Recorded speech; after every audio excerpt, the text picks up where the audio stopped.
Pourquoi tout va s'effondrer? Cette vidéo va vous faire perdre le moral, je vous préviens. À visionner pour ceux qui ont envie de savoir ce qui les attend. Je vais pas vous faire un remake du On est dans la merde, mais tenter ici de sourcer plus ou moins tout ce que je sais du changement climatique et des conséquences que cela va avoir. Et surtout, je vais vous expliquer pourquoi c'est complètement inévitable. Je ne pense rien vous apprendre si je vous dis que l'on vit en ce moment un effondrement biodiversitaire, si. On vit la 6e extinction de masse, à un rythme semblable, voire plus élevé que lors de l'extinction des dinosaures. Le problème, lorsqu'on bute 50% des animaux sauvages terrestres en 50 ans, c'est que ça a quelques petites répercussions. Dans les océans, le fait d'avoir exterminé 90% des baleines et des requins est un danger sans précédent pour le phytoplancton. La baleine a un effet boost sur celui-ci et sur le krill, le requin étant quant à lui l'apex prédateur des océans et régule toute la chaîne alimentaire marine. Sans lui, celle-ci se dérègle jusqu'à sa base, qui se trouve être le phytoplancton. C'est quoi le phytoplancton ? C'est des micro-végétaux des mers, qui absorbent le CO2 et produisent de l'oxygène. On estime d'ailleurs que plus de 50% de notre oxygène est directement lié à lui, et donc aux océans. L'autre problème, moins il y a de phytoplancton, moins il y a d'absorption de CO2. Les océans font de moins en moins leur travail de purificateur d'air, dans un monde où nous le polluons de plus en plus. Pour le phytoplancton, il n'y a pas que les pertes de baleines et de requins qui le mettent en danger.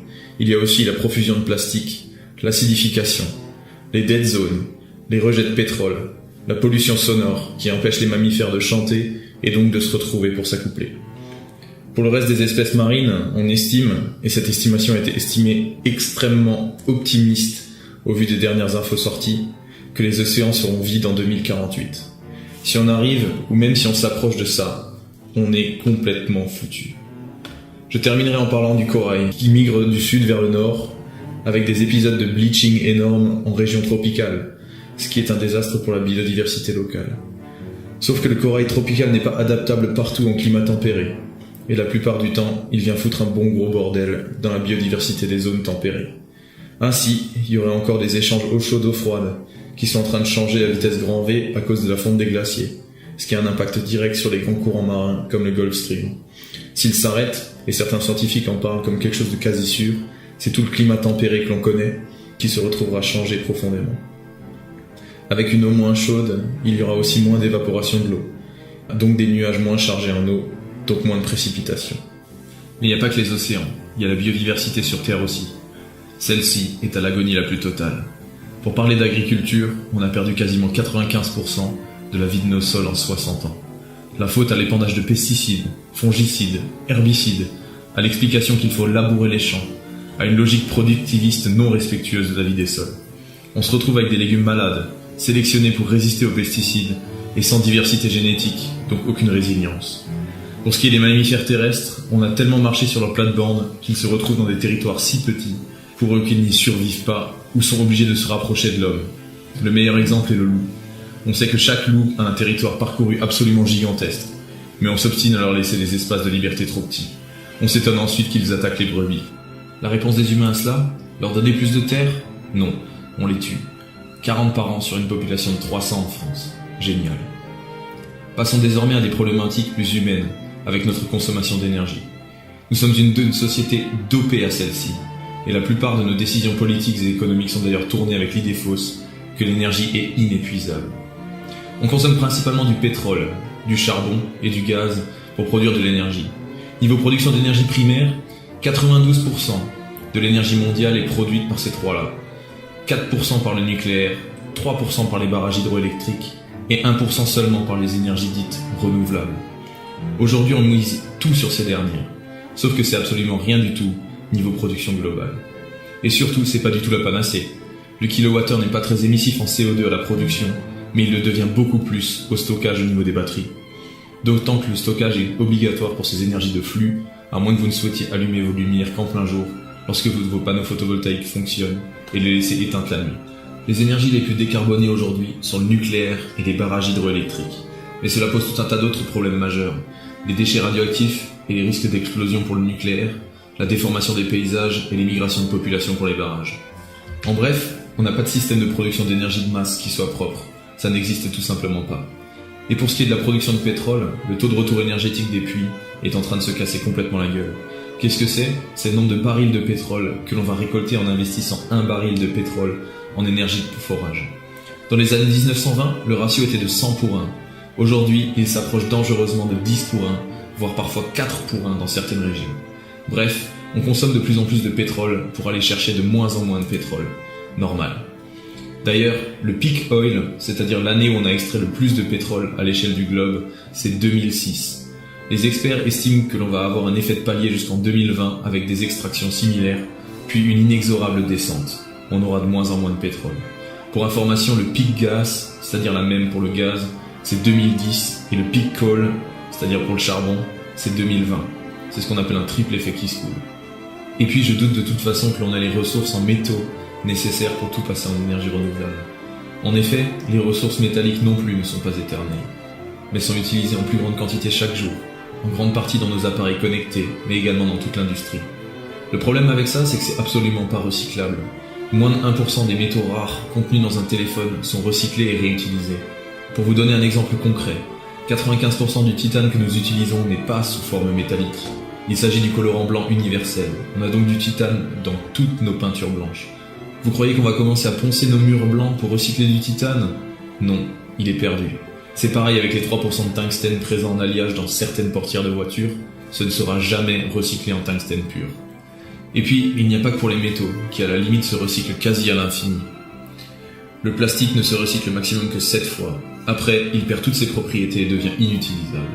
Bref, l'économie circulaire est un doux rêve, complètement irréalisable. Le problème de notre utilisation de métaux rares, les mines sont de moins en moins concentrées en minerais, donc il faut retourner de plus en plus de terre pour en récolter la même quantité. Donc de plus en plus d'énergie dépensée pour la même chose.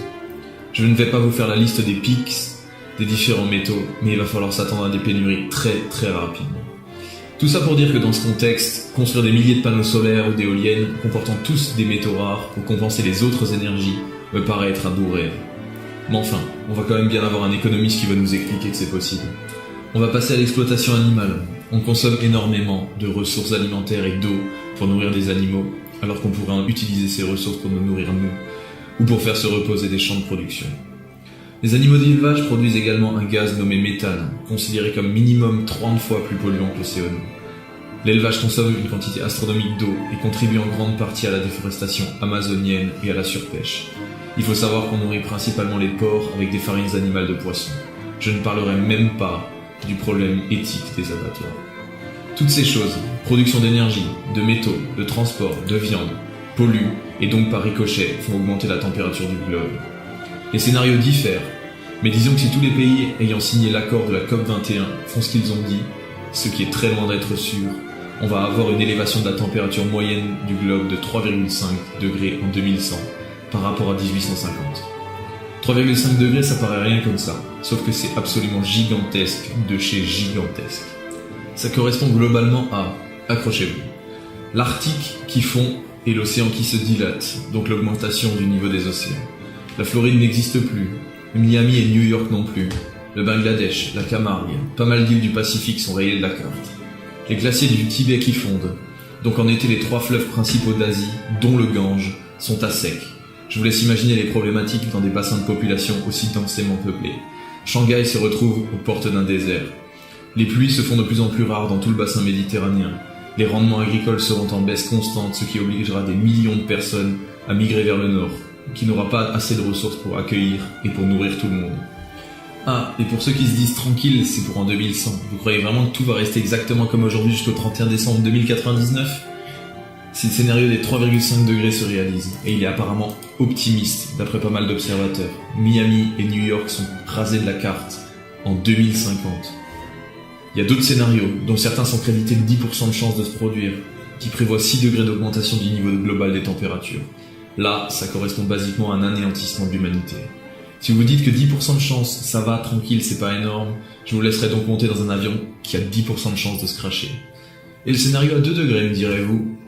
Il faut déjà dire qu'on a émis de quoi augmenter la température de 1,25 degrés.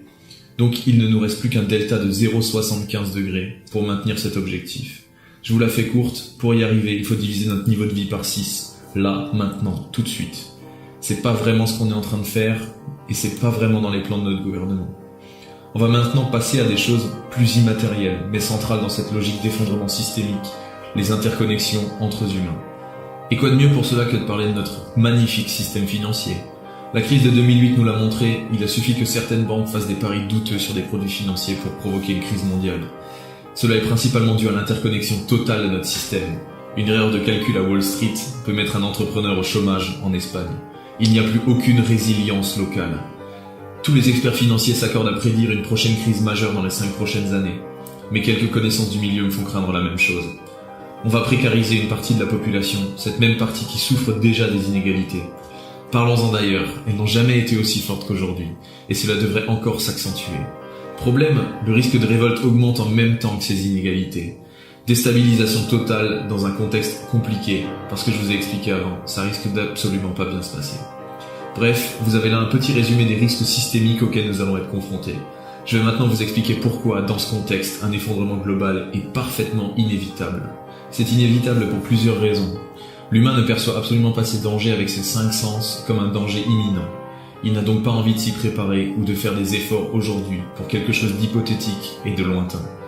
Ensuite, les directions prises actuellement par les différents gouvernements sur les plans écologiques ne vont absolument pas dans une logique de réduction d'émissions. On continue à entretenir un système qui nous détruit à petit feu. Le changement ne se fera pas par la base non plus, elle n'est pas assez éduquée et pas assez coordonnée. Exemple simple, quelqu'un va décider de ne plus prendre l'avion pour faire un geste écologique. Son pote va devenir minimaliste, sa frangine va devenir végane, et sa cousine va décider de tout consommer bio. Youpi. En soi, chaque action est pertinente individuellement, mais collectivement elle perd de son importance. La frangine végane va se priver de viande, mais tous les autres continueront à en consommer. L'action se noie dans la masse. Le cousin va baisser son chauffage, mais les autres vont le laisser à la même température. L'action est également noyée dans la masse. Pour être efficace, il faudrait que tous ensemble, ils, elles, choisissent un ou plusieurs leviers d'action et agissent tous en ce sens. Le problème, c'est que c'est faisable à l'échelle de la bande de potes, c'est pas faisable de manière autogérée à l'échelle mondiale. Le changement depuis la base est pour moi une illusion. Un gouvernement qui déciderait d'imposer des mesures drastiques pour limiter la hauteur de chute de l'effondrement, il se ferait conspuer par la population et virer aux prochaines élections. Le peuple n'acceptera jamais de diviser son niveau de vie par 6. Même avec un souci pédagogique énorme, une majorité des gens ne voudront surtout pas revenir sur leur confort. Et c'est sans compter les gens n'ayant même pas accès à ce que nous, occidentaux, appelons minimum de confort. Allons donc donner des leçons et expliquer à des gens qui n'ont pas l'eau courante qu'il faut se serrer la ceinture. Le président indien disait avant la COP21 « Vous les occidentaux et vos bonnes paroles, je prendrai en compte le réchauffement climatique le jour où ma population aura le même niveau de vie que vous. » Difficile de lui en vouloir sur le plan humain d'ailleurs. La lutte contre les inégalités est un enjeu majeur, et c'est aux pays dits riches de montrer l'exemple. Mais bon, ils ne le feront pas car 1. Rien ne les pousse fondamentalement à le faire, et 2. Ils, elles, ne sauraient même pas comment s'y prendre pour diviser leur niveau de vie par 6. Au niveau politique, tout est cadenassé de l'intérieur.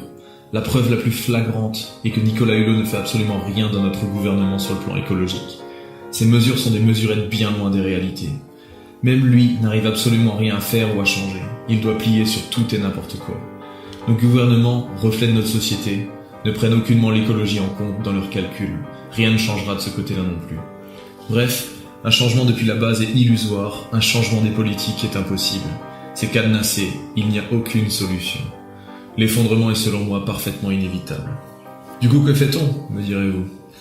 Je serais assez tenté de vous dire que de vivre, de se préparer à une sobriété heureuse, de faire dans le zéro déchet et le recyclage local, d'essayer de faire le moins de mal possible à la vie et aux animaux autour de soi, de préserver les jetons du local, de cultiver ses légumes, d'apprendre de nouvelles compétences, de préparer une communauté de compétences diverses, indépendantes, interdépendantes et résilientes. Et surtout, et ce sera le mot de la fin, on n'oublie pas de s'aimer.